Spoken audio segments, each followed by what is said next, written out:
திருமறை நேரம் Bible hour presented by the National Bible College. கிறிஸ்துவின் சபையார் உங்களை வாழ்த்துகிறார்கள். Welcome to Satellite Bible Classes. உந்தன் ஸ்நேக வாக்குகள் என்றும் மாறிடாததால் என்னை என்றும் வழி நடத்தும் உந்தன் ஜீவ பாதையில், உந்தன் ஜீவ பாதையில் உந்தன் ஸ்நேக வாக்குகள் கோரமாம் பாவியாம் என்னையும் உந்தன் கொல்கதா வரைக்கும் கொண்டு சென்றீர். கோரமாம் பாவியாம் என்னையும் உந்தன் கொல்கதா வரைக்கும் கொண்டு சென்றீர். கழுவி நீரெந்தன் பாவ கரைகள் களைந்தேன் வாழ்க்கையின் துரோகங்களை. கழுவி நீரெந்தன் பாவ கரைகள் களைந்தேன் வாழ்க்கையின் துரோகங்களை. உந்தன் ஸ்நேக வாக்குகள் என்றும் மாறிடாததால் என்னை என்றும் வழி நடத்தும் உந்தன் ஜீவ பாதையில், உந்தன் ஜீவ பாதையில் உந்தன் ஸ்நேக வாக்குகள். திருக்கரம் நீட்டி என்னை அணைத்தே மகா ஸ்நேகத்தை வர்ணிக்கவே. திருக்கரம் நீட்டி என்னை அணைத்தே மகா ஸ்நேகத்தை வர்ணிக்கவே. ஆயிரம் நாவுகள் போதாது ஐயா, எப்படி மறப்பேன் நான் உம்மையே. ஆயிரம் நாவுகள் போதாது ஐயா, எப்படி மறப்பேன் நான் உம்மையே. உந்தன் ஸ்நேக வாக்குகள் என்றும் மாறிடாததால் என்னை என்றும் வழி நடத்தும் உந்தன் ஜீவ பாதையில், உந்தன் ஜீவ பாதையில் உந்தன் ஸ்நேக வாக்குகள். பரிசுத்த ஆண்டவர் இயேசு கிறிஸ்துவின் இனிய நாமத்திலே திருமறை நேர உறவுகளுக்கு வாழ்த்துக்களை தெரிவித்து வரவேற்கிறேன். ராஜ்யத்தை குறித்து, இந்த பூமிக்குரியது அல்ல, ஆனால் பூமியில் இருக்கக்கூடிய தேவனுடைய ராஜ்யத்தை குறித்து நாம் படித்து வருகிறோம். பலருக்கு புதிதாக இருக்கலாம், சிலருக்கு ஆச்சரியமாக இருக்கலாம். இது பல சபைகள் போதிக்காததாகவும் இருக்கிறது. ஆனாலும் இந்த காலத்தில் இப்பொழுது இவைகளை கேட்கிற ஒரு கிருபையை தேவன் நமக்கு கொடுத்திருக்கிறார். தொடர்ந்து சிந்திப்போம். இந்த ராஜ்யமானது சபை என்பதாக பார்த்தோம். அதை உறுதி செய்யும்படியான வசனங்களை எல்லாம் கவனித்தோம். இன்னும் கூடுதலாக உறுதி செய்யும்படிக்கு அந்த ராஜ்யத்துக்குள்ளே பிரவேசிப்பதை நாம் கவனித்தால் சபையும் ராஜ்யம் ஒன்றுதான் என்பதை ரொம்ப அழகா தேவன் நமக்கு சொன்னதை கவனிக்கலாம். இன்றைக்கு நாம் அதை தான் பார்க்க போகிறோம். யோவான் எழுதின சுவிசேஷம் 3ஆம் அதிகாரம் வசனங்கள் 1 முதல். யூதருக்குள்ளே அதிகாரியான நிக்கோதேமு எனப்பட்ட பரிசேயன் ஒருவன் இருந்தான். அவன் ராக்காலத்திலே இயேசுவினிடத்திலே வந்து, ரபி, நீ தேவனிடத்தில் இருந்து வந்த போதகர் என்று அறிந்திருக்கிறோம். ஏனெனில் ஒருவனும் தன்னுடனே தேவன் இராவிட்டால் நீ செய்கிற இப்படிப்பட்ட அற்புதங்களை செய்ய மாட்டான் என்றான். யூதருக்குள்ளே அதிகாரியான பரிசேயன், ஒரு சாதாரண பரிசேயன் மாத்திரமல்ல, யூதர்கள் நடுவிலே ஒரு அதிகாரியாக இருக்கிறார். இப்போ பரிசேயர்களுக்கெல்லாம் கூட அவர்கள் இன்னென்ன குழுவுக்கு இன்னென்ன பகுதிக்கு தலைவர்களை வச்சிருப்பாங்க. அந்த மாதிரி இவர் ஒரு அதிகாரியாகவும் இருக்கிறார். பரிசேயர்கள் நியாயப்பிரமாணத்தை விரல் நுனியில் வைத்திருப்பார்கள், நாவின் நுனியில் வைத்து பேசுவார்கள். சுயநீதிக்காரராக இருப்பார்கள். ஆண்டவர் இயேசுவை முக்கியமாக எதிர்ப்பார்கள். ஆண்டவர் இயேசுவின் போதனை நேரடியாக நியாயப்பிரமாணத்துக்கு எதிரானது என்பதாக அவர்கள் விளங்கி கொண்டு தப்பெண்ணம் கொண்டு ஆண்டவர் இயேசுவை எதிர்ப்பார்கள், கொலை செய்யவும் துணிவார்கள். அந்த கூட்டத்திலிருந்து ஒருவர், வயது முதிர்ந்த ஒருவர், ஆண்டவர் இயேசுவை சந்திக்க வருகிறார். பகலில் வருவதற்கு பயம். மற்றவர்கள் என்ன சொல்லுவார்கள், மற்றவர்கள் நம்ம என்ன நினைப்பார்கள். அப்போ இரவிலே வருகிறார். ஆனால் வந்த வரைக்கும் பாராட்டணும் அவரை. நம்ம அந்த ஒரு தைரியம் ஆண்டவர் மேலே ஒரு நல்ல அபிப்பிராயம் கொண்டு வர்றார். இப்ப நல்ல அபிப்பிராயம்ன்றதை எப்படி தெரிஞ்சுக்கலாம்? அவரே பாராட்டுறார் பாருங்களேன். நீ தேவனிடத்திலிருந்து வந்த போதகர், அடுத்தது தேவன் உம்மோடு கூட இருக்கிறார். ரெண்டு விஷயம் சொல்றார். ஆனால் மற்ற பரிசேயர்கள் பெரும்பான்மையாக இதை ஏற்றுக்கொள்ளாத ஒரு சமயம், அது எதிர்த்த சமயம். அது எந்த அளவுக்குன்னு சொன்னா, ஆண்டவர் இருக்கவே கூடாது, அவர் ஒழிந்து போக வேண்டும் என்று நினைத்த ஒரு காலகட்டம். அதுல இந்த ஒரு மனிதன் ஆண்டவர் இயேசுவை சந்திக்க வந்தவுடனே அவரை வாழ்த்தினார்.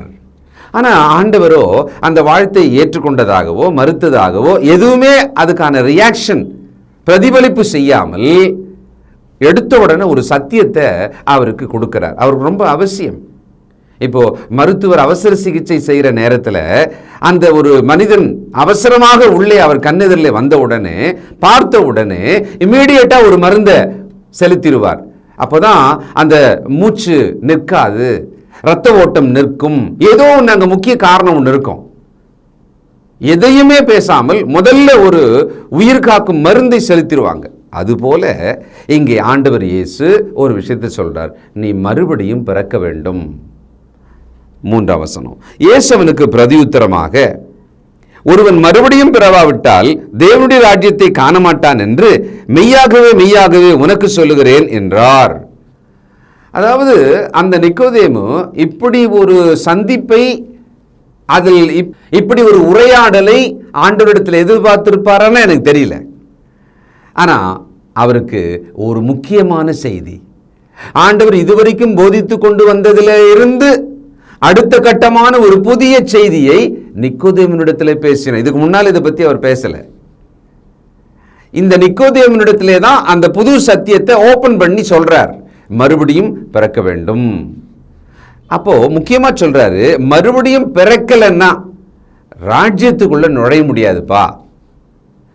அப்போ மறுபடியும் பிறத்தல் அப்படின்ற ஒரு சொல் இருக்கு இல்லையா, அது நிக்கோதேமுடைய மனசுக்குள்ள ஒரு பெரிய கேள்வியை உண்டாக்கிடுச்சு, சந்தேகத்தை, ஒரு கலக்கத்தை உண்டாகிடுச்சு. அவர் என்னன்றாரு, அதற்கு நிக்கோதேமு, ஒரு மனுஷன் முதிர் வயதாக இருக்கையில் எப்படி பிறப்பான்? அவன் தன் தாயின் கர்ப்பத்தில் 2ஆம் தரம் பிரவேசித்து பிறக்க கூடுமோ என்றான். ஒரு நியாயமான சந்தேகம், நியாயமான கேள்விதான். நானா இருந்தாலும் இதான் கேட்டிருப்பேன், இல்லை இதை விட இன்னும் பேதையா கேட்டிருப்பேன். அவர் சொல்றாரு, முதிர் வயதாக இருக்கையில். அப்போ அவர் தன்னுடைய வயதை, தன்னுடைய ஒரு நிலையை அங்க சொல்லலாம்.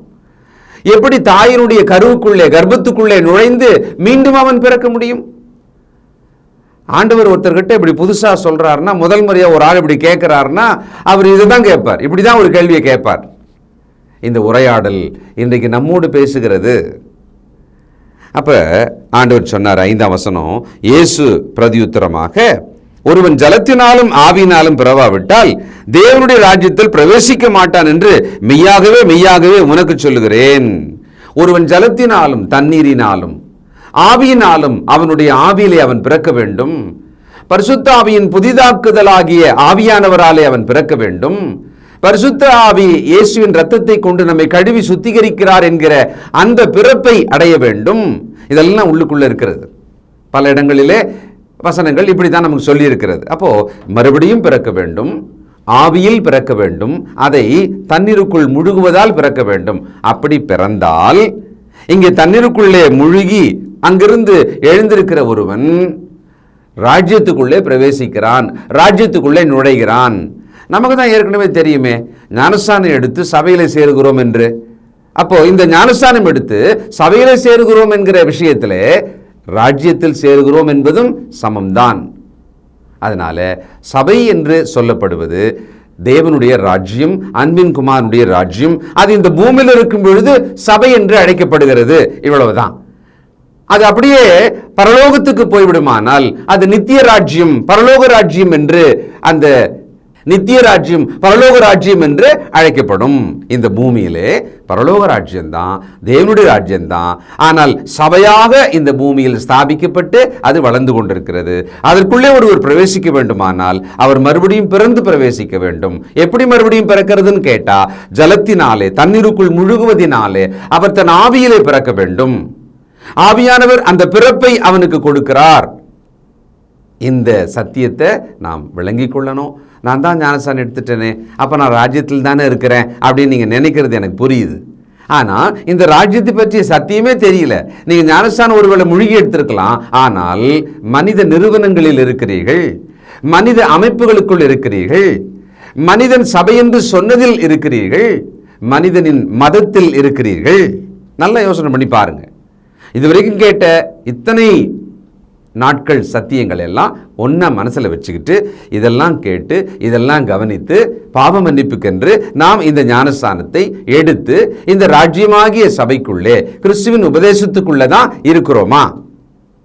இன்றைக்கு மனிதர்கள் எழும்பி தாங்கள் மிக சரியாக வழிநடத்துவதாக நினைத்து கொண்டு தங்களுக்கு தோன்றுகிறத, ஒரு சாரர் என்ன பண்ணிடுறாங்க, தாங்கள் சொல்றது என்ன சாதிக்கிறது என்னன்னு தெரியாமலேயே நியாயப்பிரமாண போதகராகவே இருந்து அவர்கள் திரளான ஜனங்களை இழுத்து கொண்டு போகிறாங்க. நாமோ இந்த ராஜ்யத்தின் சுவிசேஷத்தை கவனிக்கணும். அப்ப இந்த ஞானஸ்தானம் என்பது சபையில் இணைவதற்காக என்று நமக்கு தெரியுமானால் அந்த ஞானஸ்தானம் தான் ராஜ்யத்துக்குள்ளே இணைகிறதாகவும் வசனம் சொல்லுகிறது. அப்ப சபையும் ராஜ்யமும் ஒண்ணுதானே? நான் இத்தனை முறை சொல்றதுக்கான காரணம், இதை நீங்கள் புரிந்து கொள்ள வேண்டும். இதில் எந்த கேள்வி உங்களுக்கு வந்துடவே கூடாது. இதை நீங்கள் புரிந்து கொள்ள வேண்டும். இதில் எந்த சந்தேகம் உங்களுக்கு வந்துடவே கூடாது. மத்தேயு 7ஆம் அதிகாரம் 21 பரலோகத்தில் இருக்கிற என் பிதாவின் சித்தத்தின்படி செய்கிறவனே பரலோக ராஜ்யத்தில் பிரவேசிப்பானே அல்லாமல் என்னை நோக்கி கர்த்தாவே கர்த்தாவே என்று சொல்லுகிறவன் அதில் பிரவேசிப்பதில்லை. அப்போ பரலோகத்தில் இருக்கிற என் பிதாவின் சித்தத்தின்படி செய்யணும்ன்றாரு. பரலோகத்தில் இருக்கிற பிதாவின் சித்தம் என்ன? அவர் வானத்தை பிளந்து தமது குமாரன் பூமியில் இருக்கும் பொழுது சொன்னாரு, இதோ இவர் என்னுடைய நேச குமாரன், இவருக்கு செவி கொடுங்கள். இந்த மறுரூபமான மலையின் சம்பவம் நினைவு இருக்கா? மோசேயும் எலியாவும் ஆண்டவரோட பேசிக் கொண்டிருந்தார்களா? அப்பொழுது பேதுரும் மற்ற அந்த 2 பேரும் சேர்ந்துகிட்டு என்ன சொன்னாங்க, இங்கே நாம் இருப்பது ரொம்ப நல்லா இருக்கு, நாம 3 கூடாரங்களை போடலாம், ஒன்று மோசேக்கு, ஒன்று எலியாவுக்கு, ஒன்று நமக்கு. அப்ப வானத்திலிருந்து உடனே ஒரு சத்தம் வந்தது, இவர் என்னுடைய நேசகுமாரன், இவருக்கு நீங்கள் செவி கொடுக்க வேண்டும். நியாயப்பிரமாணமும் தீர்க்க தரிசனங்களும் இவரில் நிறைவேறுகிறது என்ற அர்த்தத்தில் அன்றைக்கு பிதாவாகிய தேவன் தமது சித்தத்தை சொன்னார். ஆண்டவர் பலமுறை சொல்லியிருக்கிறாரு. இந்த வசனத்துக்கு கீழே கூட சொல்றாரு, என் வார்த்தைகளை கேட்டு அவன்படி செய்கிறவன் எவனோ அவனே புத்தியுள்ளவன், கன்மலையின் மேலே தன் வீட்டை கட்டுகிறவன், தன் வாழ்வை கட்டுகிறவன். என்னை இல்லாமல் உங்களால் பிதாவினிடத்தில் வர முடியாது. என் வார்த்தைகளை கவனியுங்கள். நான் தான் உங்களுக்கு வழி, நான் தான் உங்களுக்கு சத்தியம். இப்படி வந்தா மட்டும்தான் உங்களுக்கான ஜீவன் உண்டாயிருக்கும். ஆண்டவர் இயேசுவே நமக்கான நித்திய ஜீவன். அப்போ ஆண்டவர் இயேசு கிறிஸ்துவுக்கு கீழ்ப்படிவதன் வழியாக அவருடைய வார்த்தையின்படி கேட்டு நடக்கும் பொழுது நாம் ராஜ்யத்துக்குள்ளே பிரவேசிக்கிறோம். தற்காலிகமாக பூமியிலே சபையாகிய அந்த தேவனுடைய ராஜ்யம், பிறகு பரலோகம் போய் சேரப்போகிறோம். பரலோகம் என்பது தேவனிடத்தில் இருக்கிறது, இந்த பூமியில் இருப்பதோ பரலோக ராஜ்யமாக இருக்கிறது. இப்போ உதாரணம் சொல்றதா இருந்தா, அமெரிக்க தேசம் இருக்கிறது, அமெரிக்க தூதரகம் இருக்கிறது. ரெண்டுத்துக்கும் வித்தியாசம் இருக்கு. அமெரிக்க தேசம் ஒண்ணுதான், ஆனா அமெரிக்க தூதரகம் உலகத்துல எல்லா நாடுகளிலும் இருக்கலாம். பரலோகம் என்பது ஒன்றுதான், ஆனால் பரலோக ராஜ்யம் என்பது இந்த பூமியிலே சபையாக எல்லா தேசங்களிலும் ஒரு தூதரகத்தை போல இருக்கிறது. இந்த தூதரகத்துக்குள்ளே ஒருவர் வரணும்னா முதல்ல அவருக்கு பாஸ்போர்ட் வேணும். அந்த பாஸ்போர்ட்டை எடுத்துக்கிட்டு இல்லாம ஒருத்தர் தூதரகத்துக்குள்ள போக முடியாது. சரி, அங்க போன பிறகு அந்த தூதரகத்தின் சட்டதிட்டங்களை எல்லாம் அவர் பூர்த்தி செய்வாரானால் அங்கிருந்து அவருக்கு அந்த தூதரகத்தோட நாடு என்ன, இப்ப அமெரிக்கான்னா அமெரிக்க நாட்டுக்கு போவதற்கான விசா, அங்கே போவதற்கான அனுமதி வழங்கப்படும். பாத்தீங்களா? ரொம்ப சிம்பிளா புரிஞ்சுக்கங்க. இந்த பூமியில் இருக்கிற சபையிலே ஞானஸ்தானம் பெற்று அதில் பிரவேசித்து விட வேண்டும். அந்த சபையிலே சபையாக இவன் வளர வேண்டும். அங்க சட்டதிட்டங்கள் இருக்கிறது. அந்த ராஜ்யத்தின் சட்டதிட்டங்கள், அன்பின் குமாரனுடைய சட்டதிட்டங்கள் அங்க இருக்கிறது. அதை அவர் பூர்த்தி செய்யும் பொழுது, அதை நிறைவாக அவர் வாழும் பொழுது, ஒரு நாள் வரும் அமெரிக்கா செல்வது போல அவர் பரலோகம் செல்லுகிறார். ஒரு எளிமையா புரிஞ்சுக்கிறதுக்கு சொன்ன உதாரணம் தான் இது. இதை புரிஞ்சுக்கிட்டீங்கன்னு சொன்னா இந்த பூமியிலே எங்க வேணாலும், எந்த சபையில வேணாலும், எப்படி வேணாலும் அப்படின்னு நீங்க நினைக்கவே மாட்டீங்க.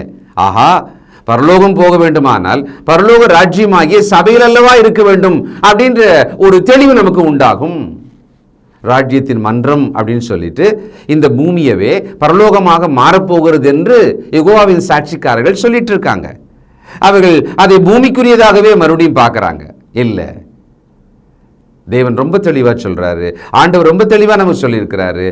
அது வரப்போகிறது, தீர்க்க தரிசனங்களால் சொல்லப்பட்டது. அது சமீபமானது. ஆண்டவர் முன்னால வந்த யோவான் ஸ்நானகனும் ஆண்டவரும் போதித்தார்கள்.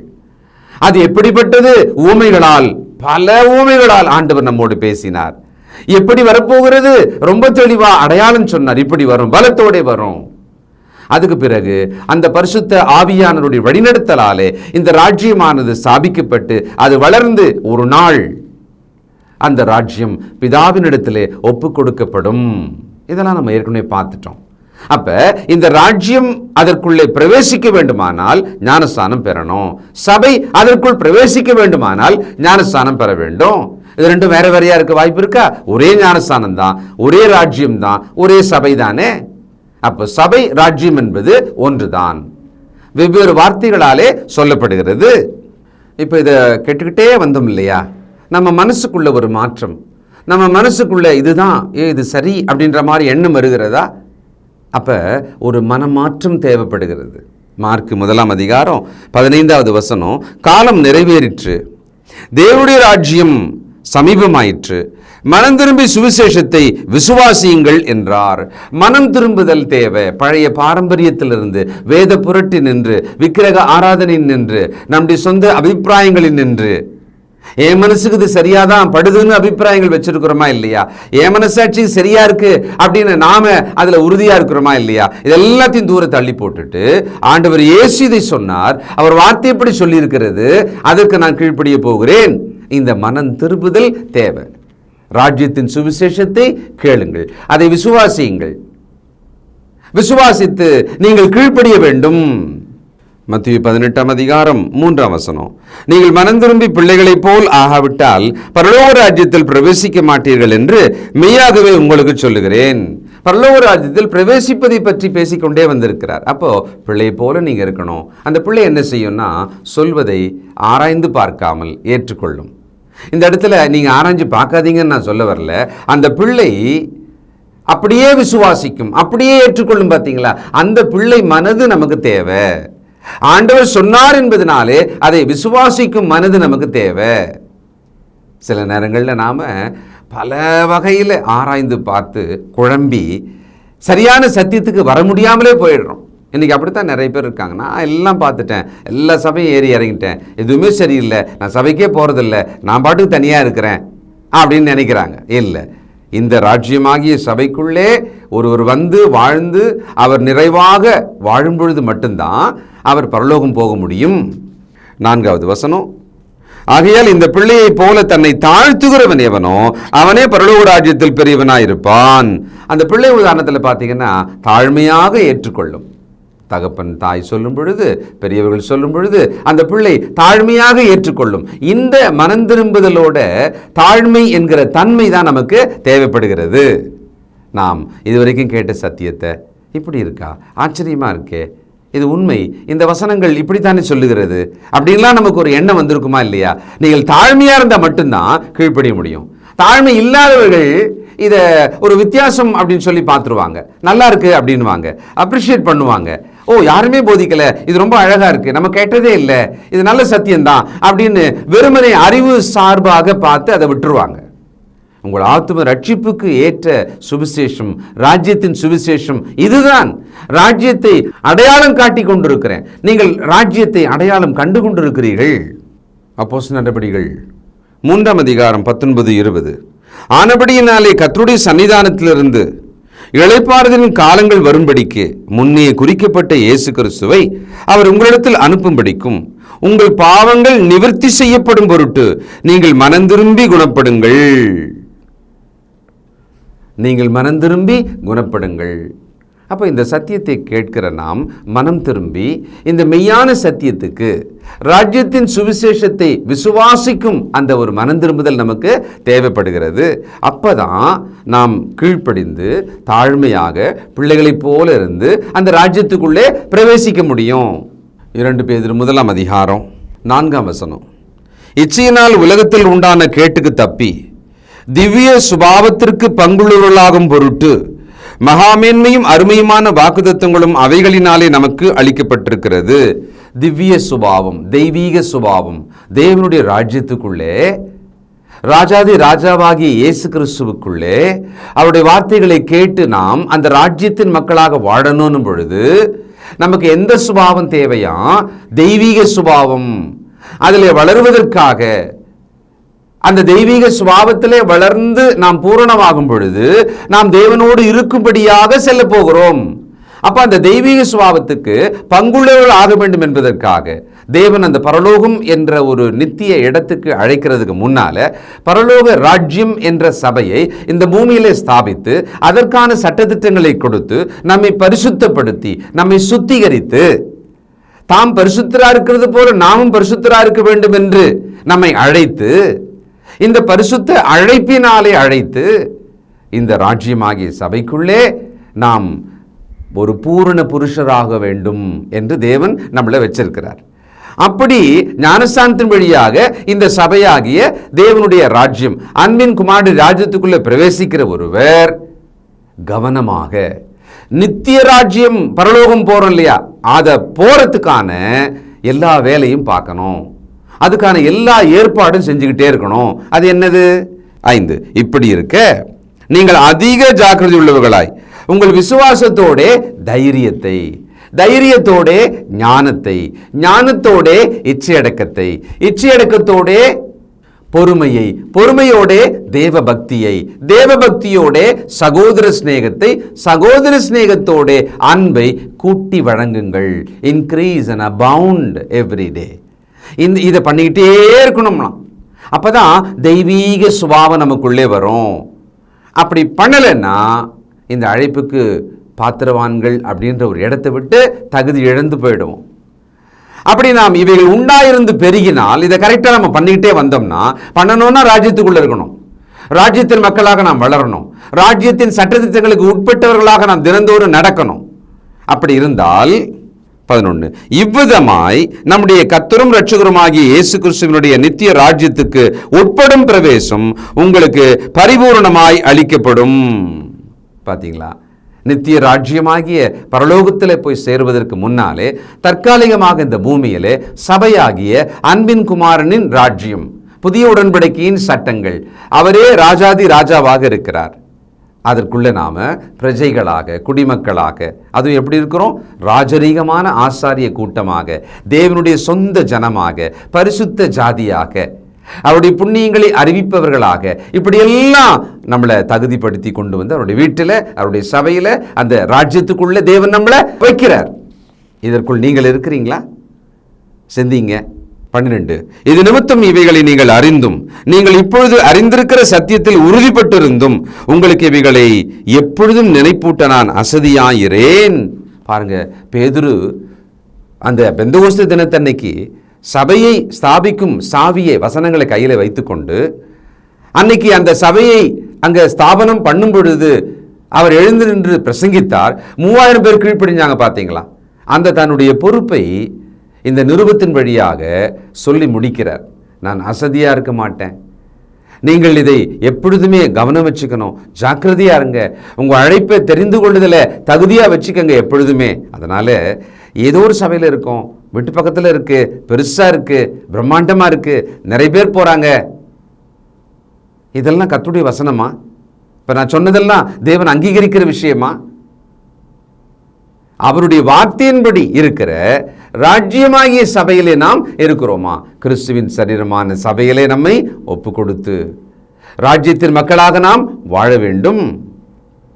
தொடர்ந்து சிந்திப்போம், ஜெபம் செய்வோம். இரக்கமுள்ள பிதாவே, பரிசுத்தர் பரிசுத்தரே, நன்றியோடுமை துதிக்கிறோம்ப்பா. இதோ ராஜ்யத்தை பற்றி, உம்முடைய ஆளுகையை பற்றி, அந்த விருப்பம் ஆதிகாலம் முதலாகவே உமக்கு இருந்ததை பற்றி இந்த நாட்களாக நாங்கள் கேட்டு வருகிறோம். இதோ நாங்கள் எங்களுடைய செயலில் திருப்தியாகி எங்களை மெச்சிக் கொண்டிருக்கிறோம். ஆனால் உம்முடைய வேத வசனங்களின் கண்ணாடி முன்னாலே நிற்கும் பொழுது இதோ இன்னென்ன விஷயத்திலே நாங்கள் சீர்பட வேண்டும் என்று விளங்குகிறதப்பா. இப்படி உணர்ந்து கொண்டுபடி பிள்ளைகளை கண்ணோக்கி பாரும். இந்த ராஜ்யத்தில் தங்களை இணைத்து கொள்ள, பிரவேசிக்க, திருமுழுக்கு பெற, ஆண்டவர் இயேசுவின் சத்தியத்தின்படியாக பெற அவர்களுக்கு தைரியத்தை தாரும், மனத்தெளிவு தாரும், மனக்கண்களை பிரகாசமாக்கும், விடுதலையாக்கும் தகப்பனே. இந்த சத்தியம் அநேகரை விடுதலையாக்கட்டும். ஆசீர்வதிப்பீராக. இயேசு கிறிஸ்துவின் நல்ல நாமத்தில் ஜெபிக்கிறோம் பிதாவே, ஆமென். தொடர்பு கொள்ள வேண்டிய முகவரி: திருமறை நேரம், 58 சர்ச் தெரு, குமரன் நகர், சென்னை 6,82,000. செல்போன் 9385500882. கர்த்தாவே, தேவர்களில் உமக்குப்பானவர் யார்? வானத்திலும் பூமியிலும் உமக்குப்பானவர் யார்?